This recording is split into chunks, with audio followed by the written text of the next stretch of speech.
And we are live. Welcome to CAD Live. This is episode number, I think it might be 73. I didn't check before I popped on. Let me just double check. By the way, if you're coming in now to watch the live stream, welcome. Thank you very much for joining me. If you are watching this on the replay, then thank you very much also, and I hope and trust that you will get a bunch of value from this. So I'm a little bit later than normal today, and this is a little bit of an impromptu stream because I've actually been spending most of the day working on some different things. I've actually been working on cutting down short videos and sort of trying to figure out how I'm going to do this across my different social media platforms. So if you're watching this on mobile, or if you look at my stuff on mobile or YouTube on mobile, then in the shorts section, you will see that I've now started uploading shorts. So the latest one is a short video or a short clip from the video that I did yesterday with James Tusk, and we had a great chat yesterday, and I wanted to pull out a particular bit where James was basically talking about Carpe Diem, seize the day, because we only live once, and we've only got this one little sort of brief period on this planet, if you like, and so therefore we got to seize that opportunity and do everything we can to make it fantastic. And so, yeah, I pulled out a great little clip. It's only a minute long. Have a look at that. I've stuck it on Instagram as well. And I've also stuck it on to TikTok. So I'm just looking at ways of basically repurposing the content. So I was doing that. And I was also looking at I'm working on a product, actually. And this is a product primarily about conversation. Okay. It's primarily about how to talk to women, but frankly, improving your conversation skills in any realm. And there's going to be a lot of examples in there and content and footage. So I was just sort of starting to organize that this morning as well. So got some exciting stuff coming up for sure. I'll obviously let you know more about that as and when.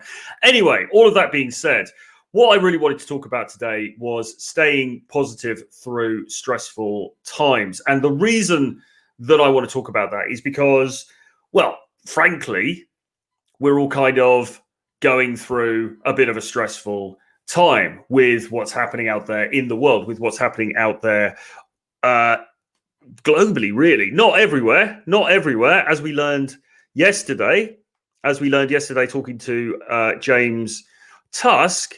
Of course, there are many places in the world, or not many places, but there certainly are places in the world where there are not very many restrictions, where COVID is not really such a big deal. It's not such a big thing. It's kind of a little bit subdued and people aren't really that worried about it. Or maybe some people are worried about it, but you don't have the sort of impediments to normal life that you get in other places. And I'm talking in particular about Mexico, where James is at the moment. I've read that Brazil is pretty open, although apparently their cases are, very high, but make of that what you will. And there are some other places as well. There's even a few places around Europe, or more like this part of the world. There are some places where you can get away from the restrictions. But what if you're not able? What if you're not able to get away with the restrictions? Ricardo says full lockdown here. Full lockdown here. Are you in Brazil? Are you talking Brazil?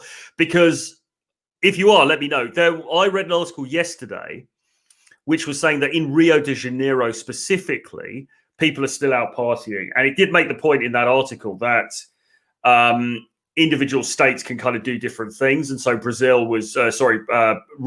Rio was still open and still partying. So let me know if that's true or if that's not true. Oh, okay, he's in Portugal.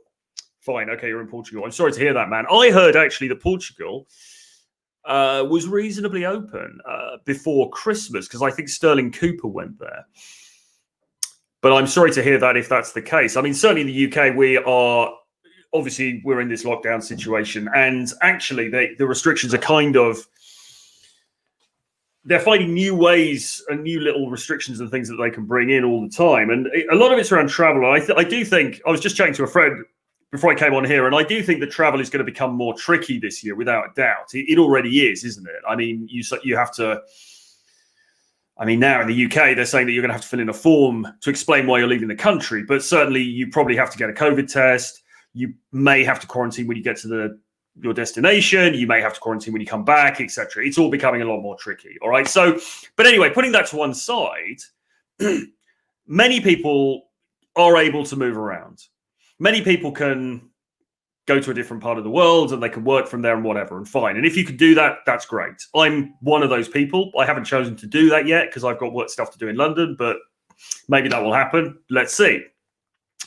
But what if you're not in that position? What if you are not able to change your location? Well, the first thing to say is that, no obvious, Steve is saying no obvious lockdown here in the Isle of Wight, so all the fatties are on the beach. Fantastic. Although it must be a little bit chilly. It must be a bit chilly for those lovely ladies. So presumably the excess flesh is keeping them warmed up, perhaps.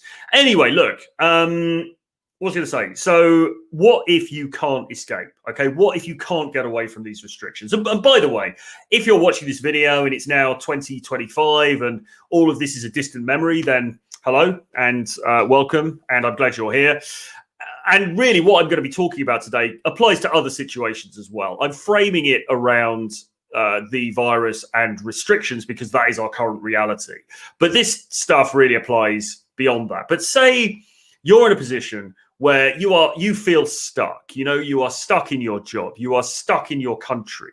You're stuck in a relationship. You're stuck just in a place in your life where you don't want to go. What do you do about it? And that, of course, can be very stressful. It can create anxiety. It can create depression. And so, you need to find strategies to deal with this kind of a situation. What do you do?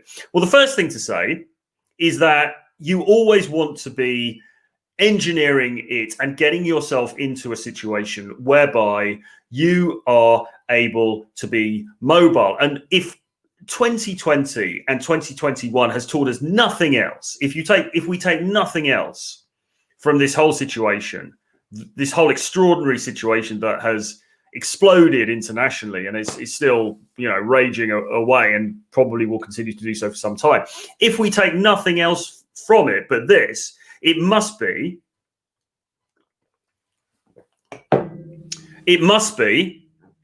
that we have to strain every sinew within us. We have to make every possible effort to make ourselves as mobile and as anti-fragile and as able to do our own thing as we possibly can. Now, this is something that the Tates talk about a lot. If you follow the Tates material, and people have different opinions of them and everything else, but Tristan's a mate of mine. I get on with Andrew as well. And their whole message, their whole ethos, which I would agree with, is you need to make it so that you kind of can do what you want, right? Because what we're seeing now is more and more government intrusion into individual lives, okay? And their whole thing has always been, well, make money, get a bunch of different passports, invest in crypto so that you can be as mobile as possible. Now, even they are still subject, obviously, to what's going on, because you can't entirely escape lockdowns because they're going on in a lot of places. They're taking place in a lot of locations where previously many of us would like to have gone. For example, Mykonos last year, big party island in Greece. I would like to have gone last year, but it was open. I probably could have done, but the truth was that many of the cool places were shut down as a result of the pandemic. So obviously all of us are subject to what's going on, but within that, you want to be as agile and as mobile as you possibly can.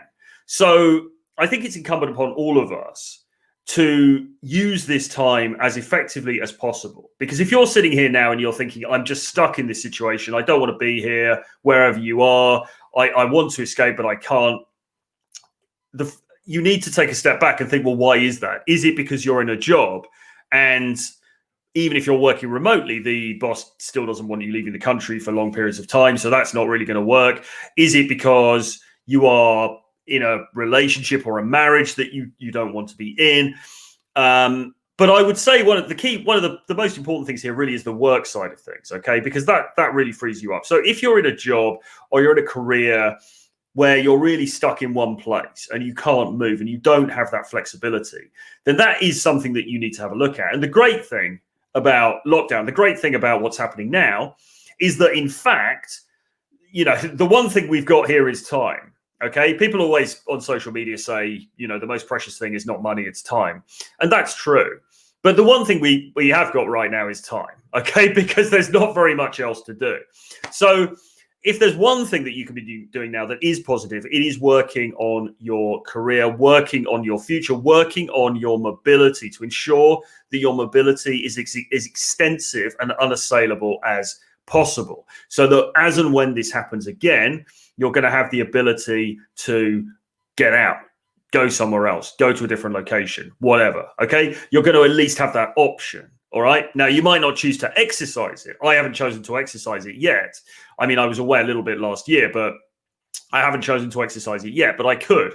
So you want to maneuver yourself so you're in that position, so you're not too stuck in a situation that you don't want to be. Okay. So that's the first thing. And that really, to be honest, is the sort of self-help. Guys, you should be starting your own business and becoming location independent. That's the little plug for that. And by the way, if you are interested in that, I do have a course called Personal Brand Mastery, which is available on my Gumroad page. I'll drop a link in the chat, but you can go to that and get some tips in terms of how to build a personal brand and monetize that, which should free you up in terms of your location and so on. But anyway, that's that bit out of the way. Okay, that's not really the main thing that I want to talk about today, because what I want to do today is to get a little bit deeper into the psychological side of this. Okay.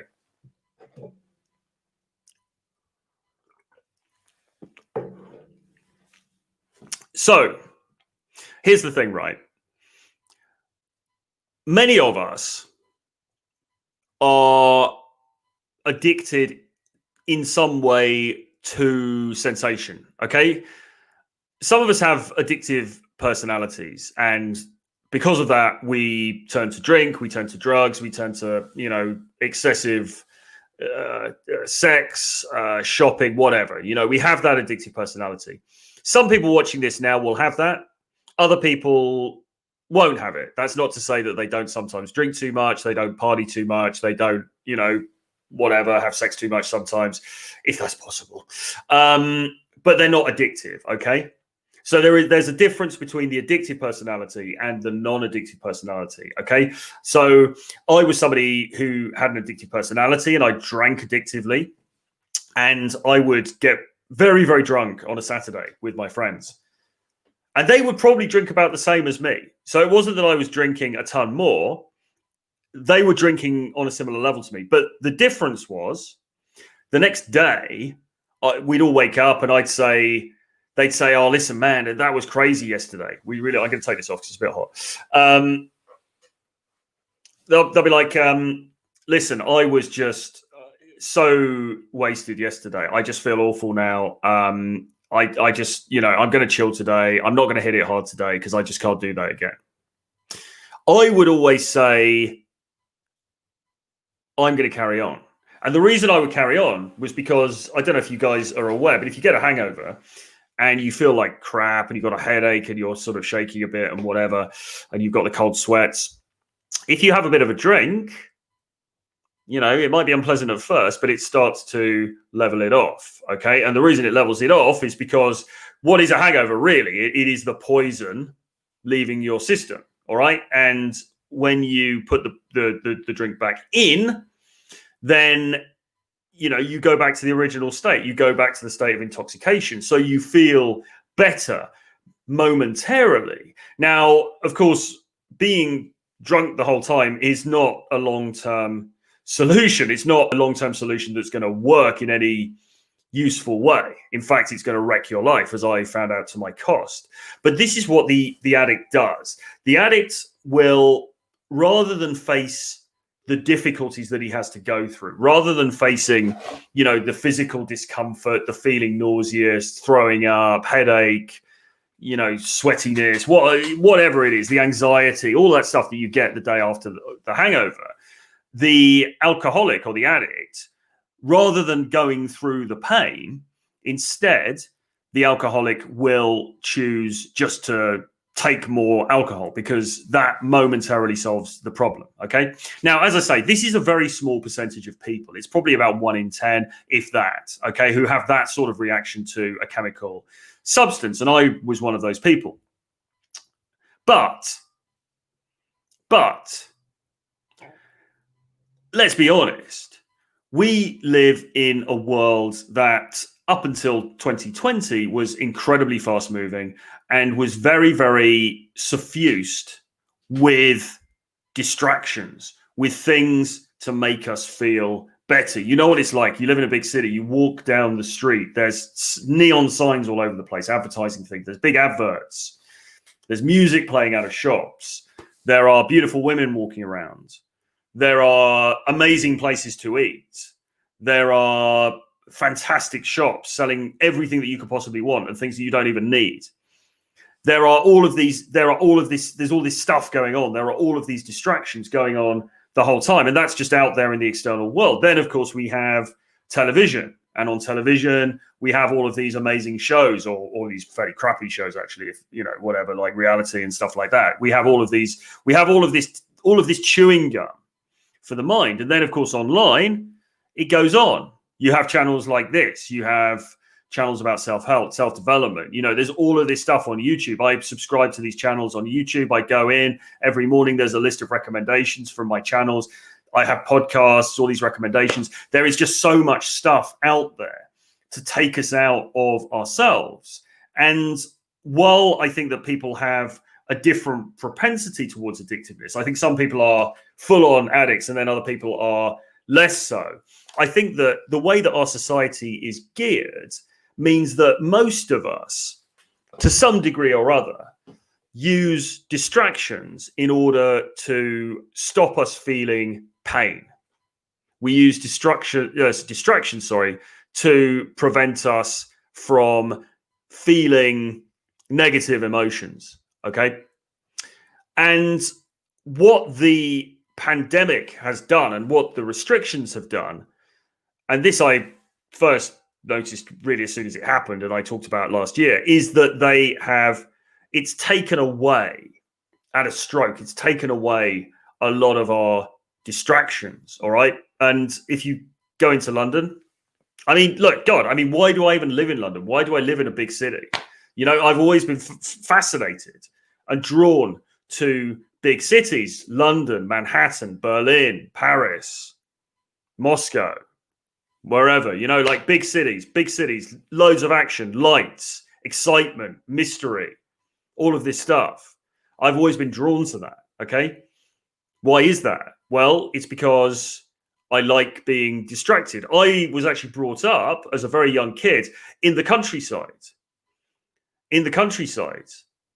Fields, cows, a few sheep, babbling brooks, green. Pretty damn boring. And even as a kid, I found it pretty damn boring. And it's funny because parents would imagine, we're going to go to the countryside and we're going to bring up our children in pastoral bliss, in bucolic beauty, and they're going to be so happy because it's not the city and blah, blah, blah. Actually, as a kid, I always hated the countryside. I found it depressing. I found it, and particularly actually where we lived, it was quite foreboding, some of the landscape and everything else. But still today, if I travel outside London, around the UK, I get kind of a bit, because as soon as you come out the city, as soon as you're going through the suburbs and the buildings start to reduce, and then suddenly you're in the countryside and there's not much happening. It's quiet. There's a load of fields. It's a bit boring. It's not like looking at Leicester Square with all the lights and the posters for the movies and all of that. It's a bit like, boring. There's nothing there to distract me. There's nothing there to keep my mind occupied.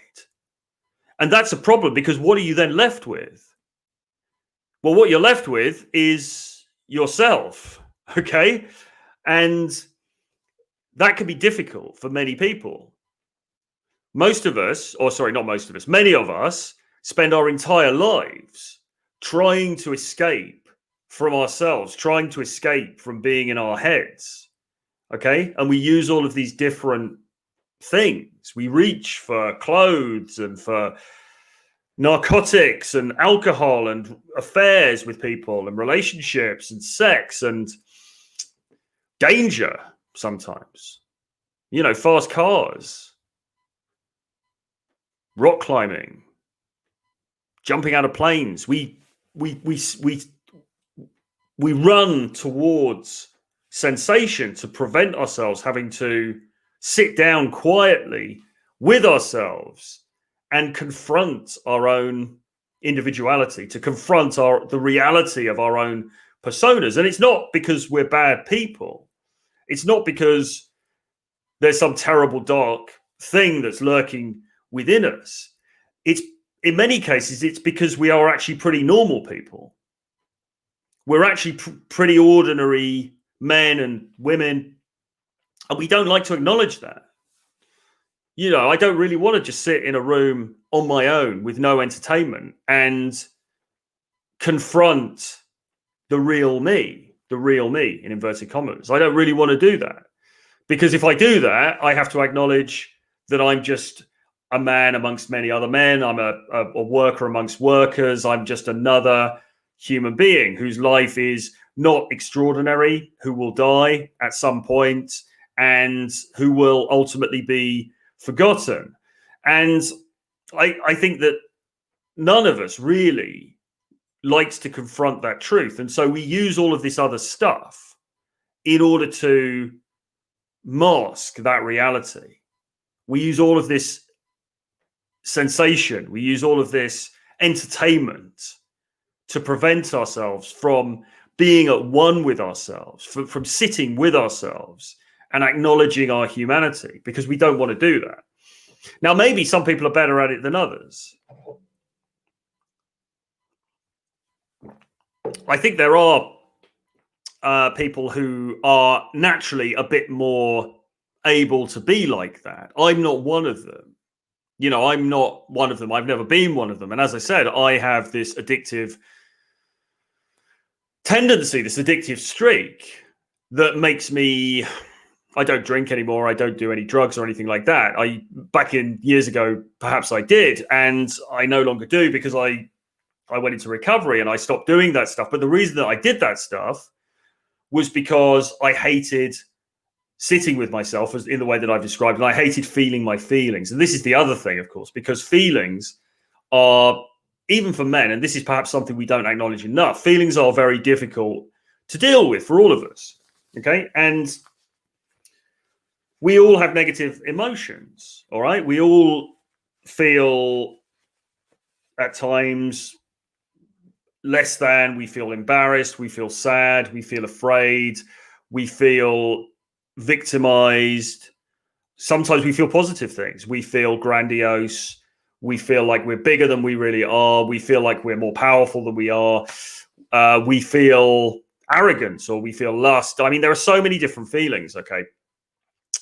And feelings can be very hard to deal with, particularly negative feelings, or particularly feelings that are uncomfortable for us. And again, the reason that I drank was as a way to kind of help me deal with those negative feelings, a way to help me deal with things in my life that I was uncomfortable with, about myself. You drink the alcohol, you don't have to feel those feelings anymore. That's not to say people drink a load of gin and they start crying, so it's not to say that you don't feel any emotions when you're in a state of intoxication, because you do, but it's controllable somehow, okay? Because you have done it to yourself. And the other thing is as well, the feelings that you feel when you drink or you're on drugs, they tend to be heightened feelings, okay? It's an unreal emotionality, okay? You're taking yourself out of your consciousness. You are literally getting out of your head. There's a saying in England, I'm going to get out of my head at the weekend, or they used to be.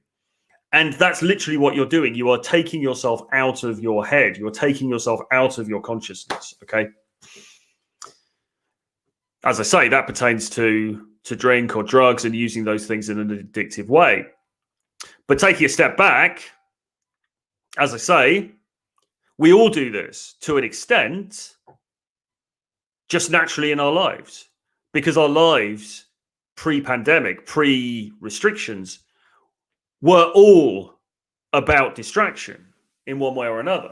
You know, what is it? All of the stuff that we see advertised, all of the furniture, the clothes, the fancy gadgets, the cars, all of this kind of stuff. What is it all really, ultimately, other than a way to distract ourselves from the inevitable futility of our lives, without wanting to put too much of a downer on this?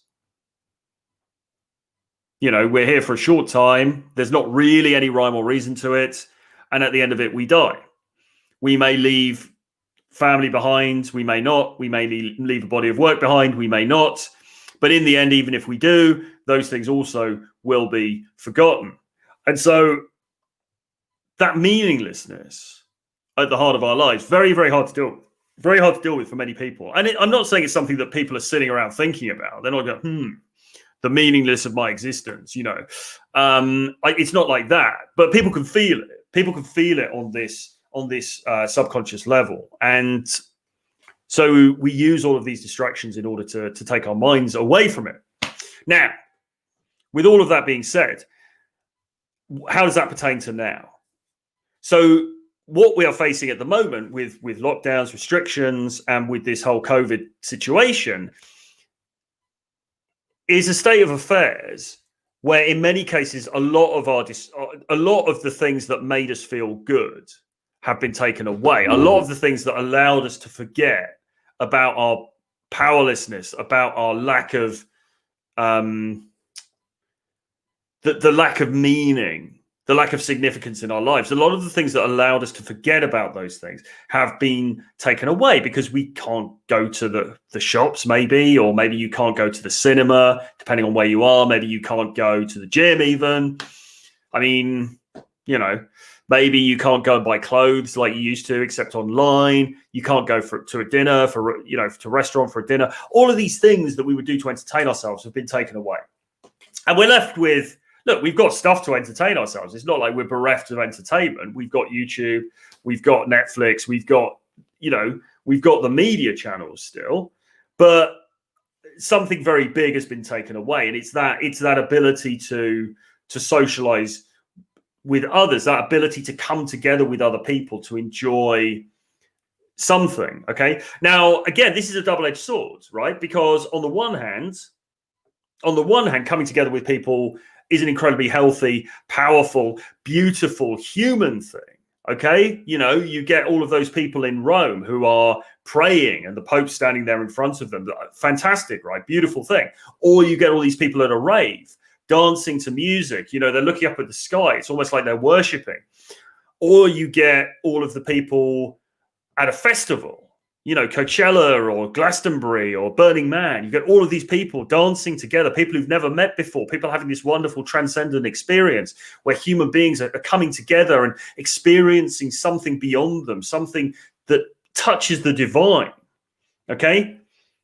Wonderful, wonderful. But again, in the final analysis, that is still a way to get away from yourself. That is still a way to escape or to attempt to escape one's own consciousness. All right. And there's no coincidence, I think, that we talk about wise men, we talk about wise older men, and we think about monks, and these people have divorced themselves from society. These people purposefully take themselves away. We hear about people going to the mountains or going to the jungle to meditate, to take themselves away from society, because even something as wonderful and beautiful and organic as human beings, you know, coming together en masse, which I believe is a really intrinsic part of our makeup, even that is a form of escape. Okay. So I was talking to, was it Black Label Logic about this? I was talking to one of the guys about this on a live stream the other day, and I was saying, could it not be argued that the ultimate expression of spirituality is to take yourself off and be on your own, to go and live on a mountain, to grow a beard? or whatever,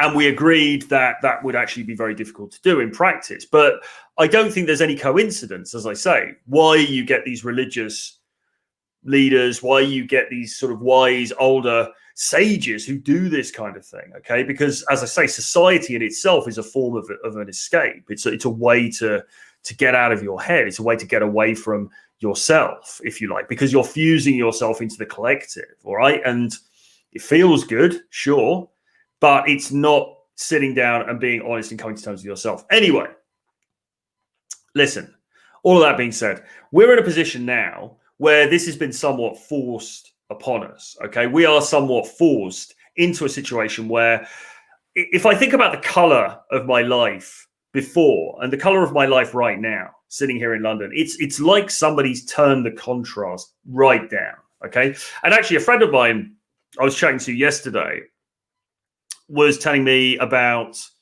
coming back into the UK after he'd been in Mexico. This wasn't James Tusk, this is somebody else. And he was saying he was in Mexico for about 3 weeks, and then he had to come back because he had to do some client meetings and stuff here. And he was gutted that he had to come back to England, of all places. But he came back. And he'd come from this incredibly vibrant, fun, colorful scene going on out on the coast in Mexico. And he flew back to Heathrow Airport, came out of the airport, got onto the bus or the train or whatever it was to take him back into London. And he said it was as if you'd come out, it was like the Wizard of Oz, but in reverse. You know how it's black and white at the beginning, and then she steps out and into Oz and it becomes Technicolor. He said it was like the opposite of that.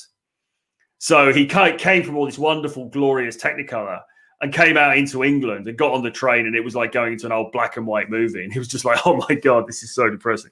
And I mean, look, environment is massively influential in terms of the way that we feel, in terms of the way we feel about ourselves, in terms of the way we feel about our lives, etc., etc. And if you're somebody who has led a fairly rich life, in the sense that you are somebody who's chased sensation a lot. And I'm certainly one of those people, because I've chased a lot of fun things in my life, including relationships, including sex, including alcohol, including narcotic substances, including nightclubs and places to slightly unreal places that make you feel differently about yourself and your place in the world. If you're somebody who's experienced a lot of that, then experiencing the quotidian and the dull and the banal, which is kind of what life is like in a restricted lockdown situation, because we've had all the fun bits taken away.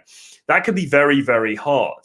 And I think a lot of people right now are feeling that pain. They're feeling that anxiety or that anguish because they don't have their normal escape routes. They don't have the stuff that normally takes their mind off the fundamental existential problem that is at the crux of all of our lives, which is why the hell am I here? We've all had that ripped away. So people are binging on Netflix, and people are drinking more. You read these case studies and statistics about how people actually are drinking more alcohol now. Not surprising, right? What else is there to do? So, and this is causing us anxiety. It's causing us stress. It's causing us fear, because all of those things really are low-lying fear. It's like fear just, bubbling along at the bottom, but it's still fear.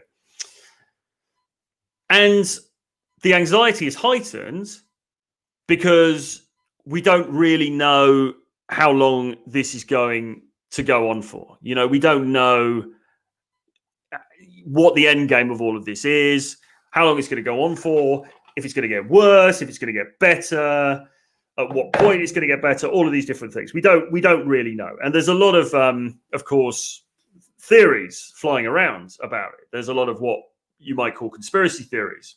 And I know somebody's like, oh, how can you call it a conspiracy theory? But, there's a lot of alternative theories about what's happening flooding around. And not surprising, really, because we are in such a confusing, unprecedented time.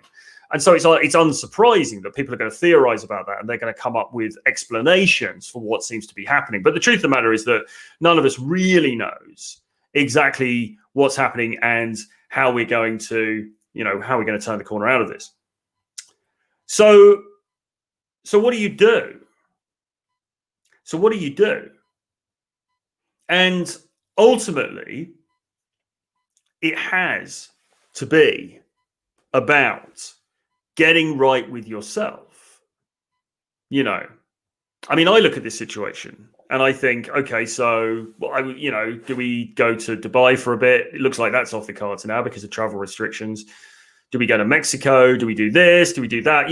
I look at different options and I go back and forth in my head and I think, well, that I could do that, but then on the other hand, there's also this I should be doing in London and blah, blah, blah. And it's very hard sometimes to figure out the best route to take. And there's no doubt, if you get on a plane and you go somewhere sunny where there's a beach and there's some music playing and stuff like that, you are going to feel better. Okay. And that is, if you can do that from wherever you are, then that's not a bad temporary solution to this situation, because wouldn't it be better just to sit this out on a beach and drink pina coladas and listen to music and whatever? That will be better. And it would be better. I don't dispute that. But it's still really sticking a Band-Aid over the fundamental problem, over the fundamental issue, let's say. And the fundamental issue is that we are not happy in ourselves. I am not happy in myself. That is the fundamental point here. And yes, if I go to a place where there's nightclubs and there are lots of cool things going on, that's going to take my mind off it. Yeah, sure. And that will work. I will be there, and then 2 weeks later, I'll say, oh, I'm so much happier now. I can't believe how happy I am. That was fantastic. Thank God I got out of that horrible situation.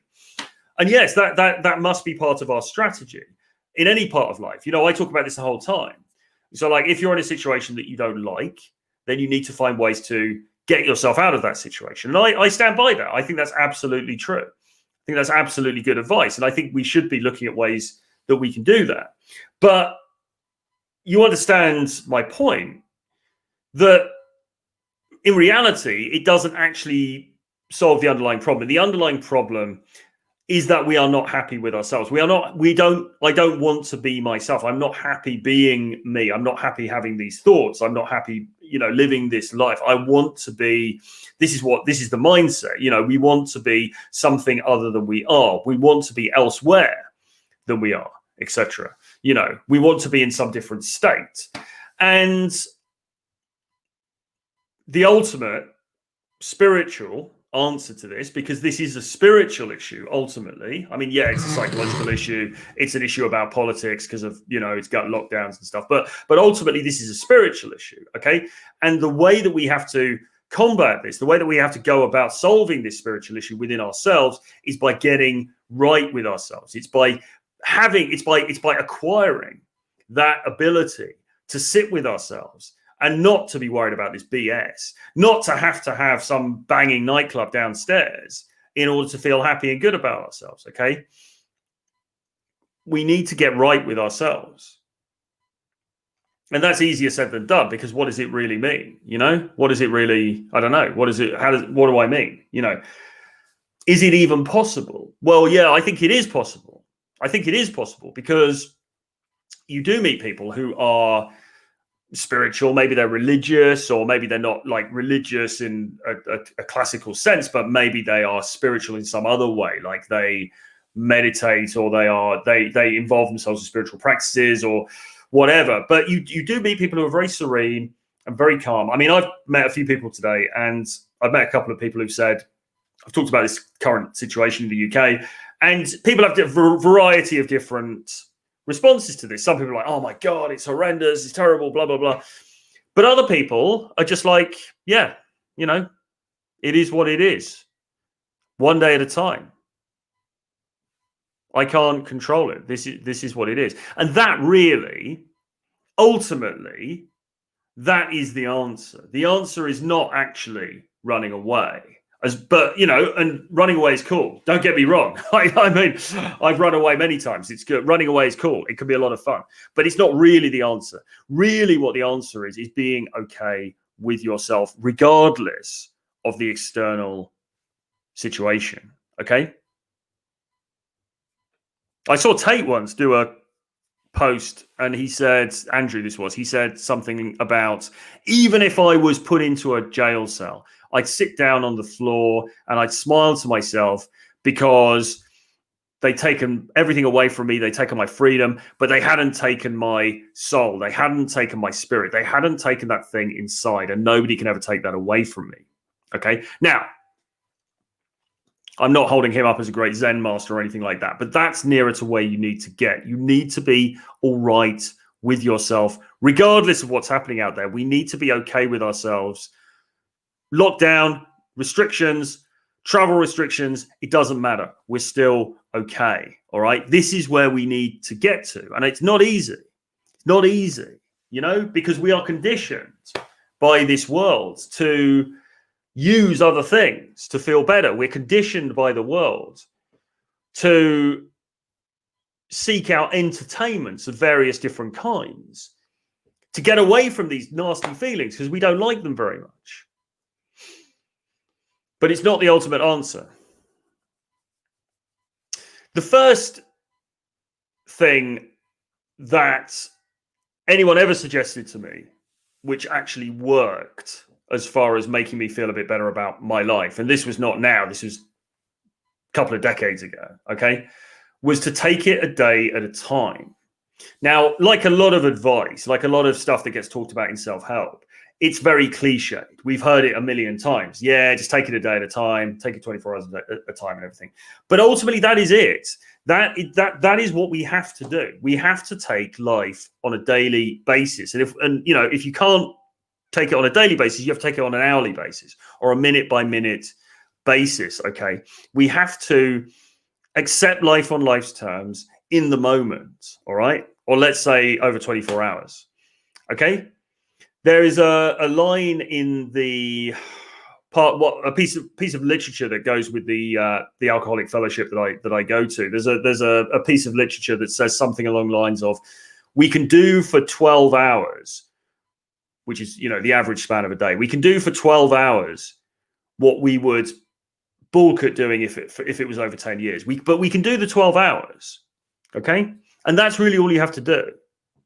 You just have to do the 12 hours or however long you're awake. You have to get up, do the stuff you're going to do, get to bed at night, and that's all you can do. That's all you have to do, okay? You need to take it a day at a time. You need to keep it in the moment because all that we actually have is the moment.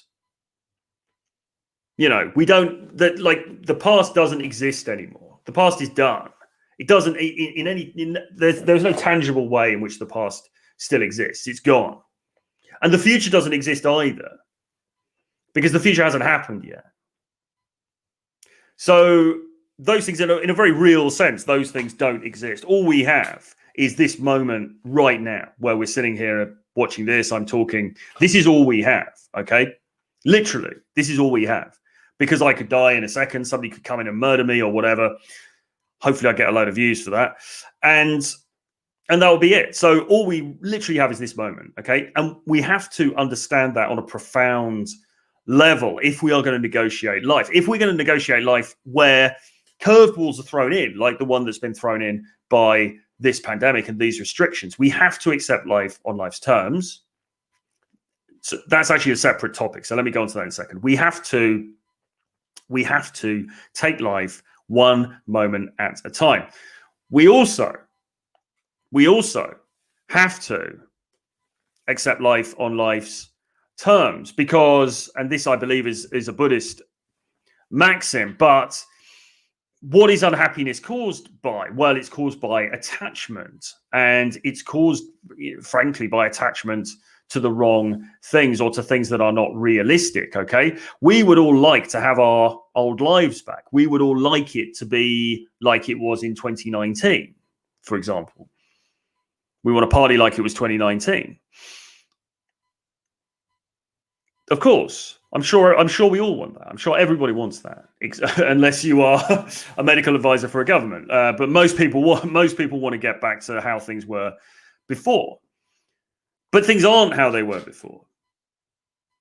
And we can spend a lot of time getting very angry about that. We can spend a lot of time getting very frustrated and bitter and all of those things, all of those negative feelings. We can spend a lot of time, and we can be online, and we can be typing comments about it, and say, "Oh God, why is this happening? Look at that idiot who proposed this new measure. Look at this thing that they're doing now." We can get really butthurt about it. And look, I mean, I have myself. We could all fall into that way of thinking. But ultimately, we have to accept life on life's terms, the terms that have been laid out by life, and whether you believe that is governments or medical advisors or lizards or aliens or whatever it is, you know, the what we see before us currently is what life has laid out for us. We can't change it. I mean, yeah, there are things that you can do. There are small things you can do. You could vote. When elections come up, you might be able to go to a protest or something. You could write letters to your political representatives. Yeah, there are small things we can do. But in the main, as an individual or even as a collective, we're not going to be able to change the meta story of what's going on. You know, we're just not. So we have to learn acceptance. We have to be able to accept what is happening in the moment. Not to say that we're happy about it for the rest of our lives. We're not to say, geez, whatever, you know, this can go on forever as far as I'm concerned. It's not like that. We have to accept it now. We have to accept it in the moment. Today, what can I control and what can't I control? Well, today I can't control international governments. I can't control the restrictions that are brought in the place where I'm living or in other countries around the world that I might want to visit. I can't control those things, okay? So I'm not going to worry about that because there's nothing that I can do.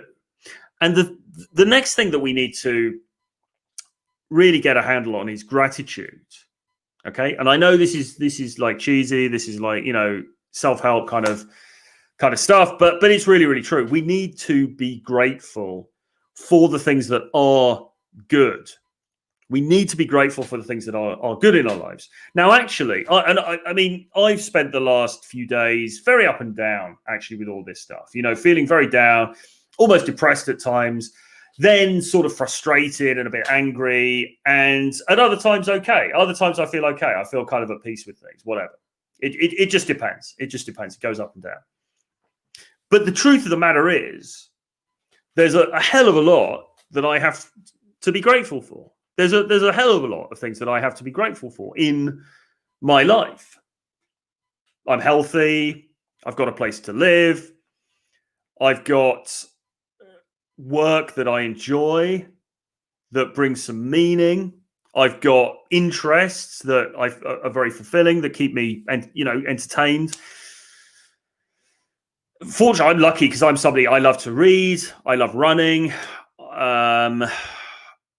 That's kind of it, really, and sleeping. No, I love running, and I love reading, and I love various other things. But the good thing is that those key things, reading, running, doing some exercise, work, those things are still available to me. Nothing has changed as far as that's concerned. So really, for me, some of the key elements of my life, some of the core elements of my life are still pretty damn good. But, you know, it's okay. For today, it's okay. My family has not suffered unduly because of the virus. We've got all this technology so we can stay in touch with people. We've got video conferencing so we can talk to people like that. Loads of stuff. I've got a nice place to live. I've got friends. I've got like tons and tons of stuff to be grateful for. Okay. But it's very easy to forget all of that. It's very easy to forget all of that when we are getting, riled up and frustrated and angry and miserable. It's easy. It's easy to forget the benefits, the fantastic things that we do have in our lives. Like my girl coming around a bit. I'll just text her. All of these fantastic things. And the thing about gratitude is look, I mean, we're all coming at this from different angles. I mean, I'm talking about my gratitude list, but my gratitude list is going to be very different to, the dude who's in Dubai and he's got a Lambo, right? I mean, like, he would look at me and be like, Jesus Christ, can you imagine being that guy? And there are many, many people who are much less materially fortunate than me. So we're all at a different level with this stuff, sure. And look, if you're watching this and you are really in dire straits as far as your living situation is concerned, as far as your money and where you live and all that, or problems around those things, then my heart goes out to you. That's a terrible thing. But the point is that really, even in very dire situations, there are always some things that we can be grateful for. And the importance is not, well, that person's got more to be grateful for than me, because that's not gratitude, right? The important thing is focusing on what we can be grateful for. Okay, just little things. I am grateful for, I've got a load of those. I've got some of that yellow paper, and I've got a load of those pens with the felt nib thing, which I really like writing with. I really love writing with those pens. I mean, it's very, very cheap. It's nothing fancy, but I really like it. Okay. So I'm grateful for that. Fantastic. That's something in my life that's good. I have friends that I can talk to. I'm grateful for that. I have colleagues in this space that I can talk to, that I can work with. Fantastic guys I can get advice from. I'm grateful for that. Okay. There are loads and loads and loads of things that I can be grateful for. And I am grateful for, but it's easy to forget it. Because of everything that's going on, and because we tend to be self-centered, and we tend to focus on the negative, because we all think we're special. Frankly, I mean, like, I think I'm special. We all think we're special. We think this shouldn't be happening to me. This global pandemic, this set of global restrictions, because it pretty much is,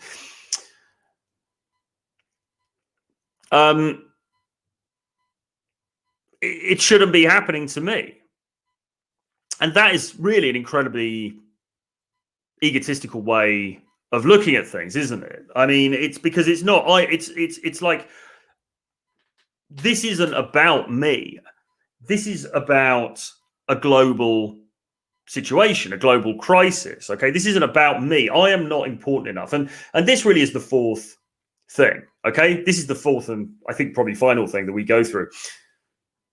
We have to reduce our ego.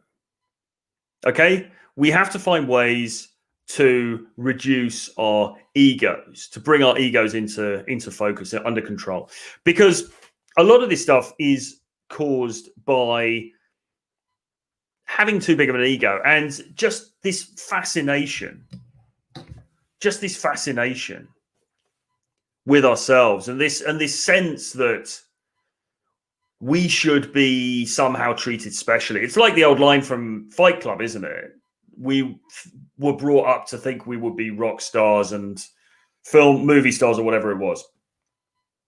And I think this has become more prevalent in the modern age with Instagram and social media and stuff. We all think that we're special. We all think that we should be special. We should be treated differently. We should be immune. I don't mean immune to the virus. I mean, we should be immune to these negative things that are happening. And that's just not true. That's just not true. We are not special. Our generation is not special. Our generations, I should say, are not special.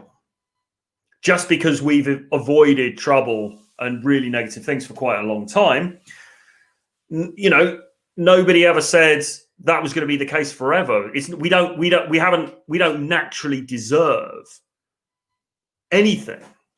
We are just creatures on this planet doing our best. And it's this sense of ego. If you can deflate the ego and just recognize, listen, I'm not that special. I'm just a worker amongst workers. I'm just another guy. We're all in this together, more or less. Things are as they are. If you could just get yourself into that headspace, you will find yourself troubled a lot less by this negativity, by this stress, this anxiety, this fear, these horrible feelings. Okay. So recapping those, the first thing to do really is to try to keep it in the moment, keep it in the day. Don't allow your mind to race forward to, to what may or may not happen next month or next, like in 3 months' time or whatever. There's no point, because those things don't exist. Okay. Got to keep it in the daytime. We've got to reduce the ego. That was the final point, wasn't it? We've got to reduce our ego. We've got to recognize that actually we're not that important. We are just another person. And nobody ever said that we deserved to have a life bereft of problems. That's just not how it works. We need to be grateful as well. We really need to be grateful for the things in our lives that are good, because there are many, many, many things I'm sure most people who are watching this, I mean, everyone who's watching this at least must have access to the internet. Even if you're watching on a borrowed computer or something, you've got access to the internet. That's still a fantastic thing. Okay. So we've all at least got that to be grateful for. But the reality is, I'm sure all of us, if we looked at our lives and we actually sat down with a pen and paper and listed out some of the things, we would be shocked by the number of things that we have to be really, really grateful for in our lives. I know for me, actually, it's a really long list. That's the reality of it. We need to fundamentally get used to ourselves, to accept ourselves, to get used to sitting with ourselves. And meditation actually is one of the key ways of doing this. I don't meditate as much as I should, but I think it's something that I will be picking up again and taking a bit more seriously going forward. But we need to find ways to slow down and just sit with ourselves and accept ourselves and recognize that escaping and running away and getting away it's an answer, and it's a temporary answer. And to be honest, it's an answer. If you can get away with it for all of your life, then that's great if you can. But the truth is that it's not a deep answer. It's a superficial answer. Okay. And I forget the second one that I mentioned. I mentioned a second point. Maybe somebody can remind me in the chat. But I made a second point there, which I forget. But, I'll go back through and review. But you understand what I'm saying here. We're living through difficult times. There's no doubt about it. But the answers to dealing with our feelings, which is really what all of this is about, are within. They're not without. The answer to having drunk too much whiskey and having a terrible hangover the next day is not to drink more whiskey. That's the answer that the addict reaches for, but it's not the real answer. The real answer is to sort out the drinking problem. In the same way, the negativity and the dismay and the anxiety and frustration that we are feeling as a result of lockdown restrictions, because we can't get those nice, shiny things and experiences that we used to have, is not to run and find those nice, shiny experiences we used to have, come what may, because that's not solving the fundamental issue. That's not solving the underlying thing, which is that we're not happy with ourselves, that we're not happy sitting with ourselves. We don't have that spiritual sense of calm within us. So we need to get back to that. We need to get back to the spirituality, bros.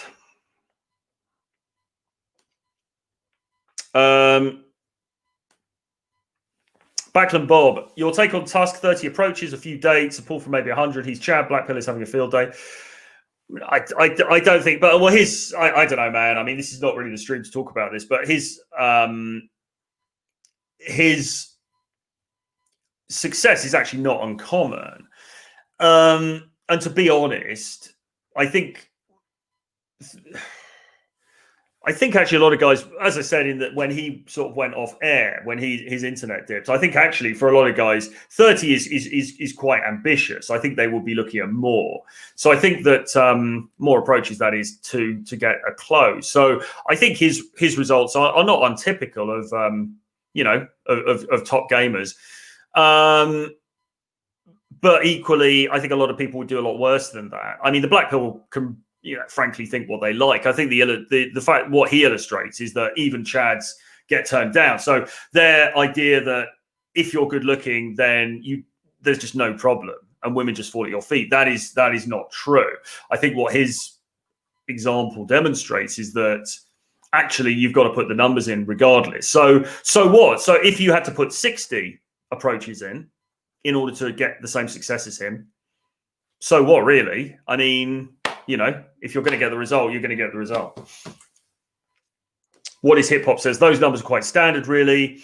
If anyone thinks those numbers are lame, they don't know. Absolutely. Ubik says, Troy, the most ambitious guy of the manosphere. Perhaps, in a way. Elvich, says, do you think any man can have an entrepreneur, playboy, nomad, CAD lifestyle like you, Troy? Yeah, although mine's, as I've been saying through this stream, mine actually hasn't been very nomad and CAD recently. And listen, guys, I mean, I think about the content as well. And I think, do you know what, really? I should be putting myself out there. I should be doing this from, I don't know, I should be doing this from the beach in Cancun or something, shouldn't I, really? Because I should be, this is a renegade lifestyle. Look at this, blah, blah, blah. And look, watch this space. Let's see what happens. But as I say, I've got various things that I'm sorting out in London at the moment and friends here and things like this. So, it's, I don't know, man. We'll see. Maybe I need to do a task, go and join him over there. Let's see. But can anyone do it? I think in theory, yes. I think in theory you can. And actually, just the whole thing about location independent work. I think again, 2020 has shown us that location independent work has only become a bigger thing. It's certainly not going to become it's never going to be this niche thing anymore that only a few people do. Even people who are employed by companies or they have.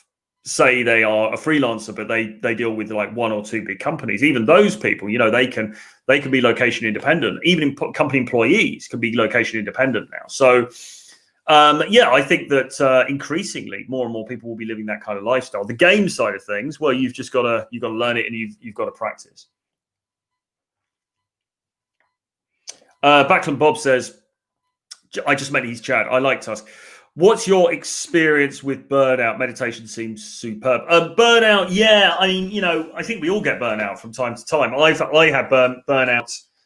I had burnout for a long time, really. And many people do step back from the circus for a little while. I mean, even Tusk himself, if you watch that interview, he was saying that he spent a lot of last year actually in London. He had a girl here and he was locked down here for 3 months.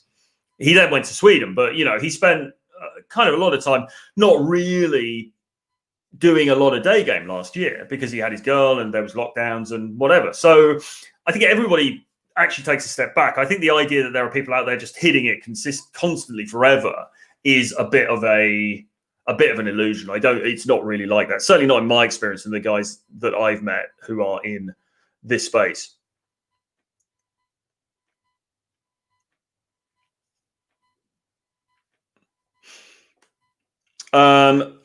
Rollo says we're here to chase goals and not be satisfied.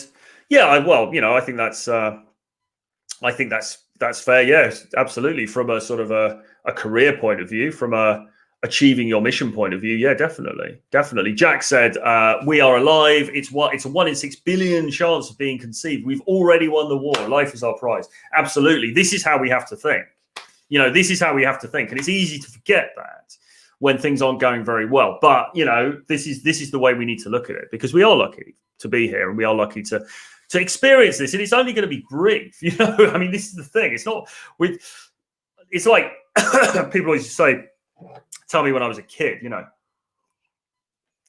oh, listen, son, life's short. It'll go by like that. And you don't believe it when you're a kid. You think, God, you're really old. You're 30. You're incredibly old. That's going to be years till I get to that. But it does start to speed up, and you realize actually, you get a few good decades, and yeah, it is, and then it's over. So we've got to make the most of it, and we've got to be grateful. Mr. Jingle says smoke a lot of pot. Well, that is certainly one way around it. I don't smoke anything like that anymore. I was never a massive fan anyway, to be honest. Jack says, again, positivity is what fuels success. Negativity is addicting. But at the end of the day, we all succeed when we work together towards positivity. We have to be positive, okay? That's all we've got, you know? We have to be positive. Indeed. Oh, so Backland Bob earlier on had said, Tusk, the Tusk podcast, he said, the part of finite life and loving this lifestyle was great. Tusk sounded like having existential epiphany. It is hitting us all. Yes, and I mean, John MLD has a lot of those as well. I want to do a little clip of John MLD saying something similar because he gets into that similar existential stuff, which is quite interesting. So yeah, it was a good conversation yesterday. Definitely, I mean, he's a good guy. He's a really good guy. You know, he's out there, he's doing his thing. But you know, everything he said is true. It's not really in the end about the numbers. It's about the fabric of the life that you're leading. And you know, we all have to make our own way through this journey. But I think he's doing the right thing, really, which is he's squeezing every drop of kind of excitement and joy that he can get out of life at this moment, and I think that's a great thing to do. I'm here to watch this stream. Thank you, Roman. Thank you. People said, people were saying, how can you donate to the stream? And actually, I don't have super chat on this channel. You can actually, I do have a Streamlabs, so you can actually donate to the stream on Streamlabs. I'll just put the link in the chat. Hold on 1 second. If you want to make a donation, you can make a donation to Streamlabs here. I might get a Cash App or something like that. I guess I need to sort out my Patreon as well. The other thing is, what you can do actually is, if you want to become a patron, there is a $5 tier on my Patreon, and I'm going to be looking to expand that out a little bit and try to give some more value for you guys. So if you want to join the $5 tier to Patreon, there's also a $25 tier where you get coaching calls and so on. But have a look at that. The link is below. So those are two good ways to support, or buy a book or something. It's, you know, anything is appreciated. I don't have super chats on here at the moment. We will see going forward. I'm not a massive fan of ads on channels, to be honest. And obviously with monetization, I guess you can turn the ads off, but I'm not monetized, but I kind of in a way think it's a good thing, because sometimes I'm watching people's channels and there's just a bunch of ads and it does kind of get annoying. So I'm pretty happy with how things are. I mean, the main thing for me is really getting the message out there and being able to talk with you guys, you know, it feels almost like one-on-one like this, getting the message out there and just, you know, obviously promoting whatever I'm working on at the particular moment. So, you know, it's working good for me so far. But yeah, if you want to donate to that Streamlabs, then you absolutely can. All right. So look, with that, a little bit more of a metaphysical one today, a little bit more philosophical, getting into some slightly weightier issues. But, you know, it's a very strange time. It's a challenging time for many people. And so I think it's important that we talk about this stuff, aside from the dating stuff. Hope everyone got value. Hope you enjoyed it. Please do leave me a comment below. Let me know how you're getting through lockdown. Let me know what strategies you're putting in place. Really helps if you drop a comment down there. Also, subscribe to the channel, the red box, hit that subscribe button, hit the notifications bell as well, so you'll get alerted when the videos come out. Give me a like, give me a dislike if you want, anything. It doesn't matter. It just helps to tickle the algorithm, grow the channel, etc., etc. And that's kind of about it, really, guys, for this week. We are going to be doing Rule Zero tomorrow. I believe it's on this channel. So it'll be 11:30 a.m. Topic not confirmed yet, but do join us for that. And yeah, that's about it, really. But I will see you guys. Moses, great show. Thanks, Mo, for signing it, for joining. Thanks, Bob. Who else is on here? Octavino. What is hip hop? Good to see you, mate. Republic of Awesome. Mo, Ubik, Shah C, Delfinity. All of you guys, all of you regulars, I do appreciate you guys coming back day after day. Silver Bishop, Jack Mehoff, Thank you ever so much. Rafi Federica, Connor Gorman. Cheers, everybody who tuned in on live. If you're watching this on the replay, thank you very much as well. Have a great weekend, guys. Join us for Rule Zero tomorrow at 11:30 a.m. EST.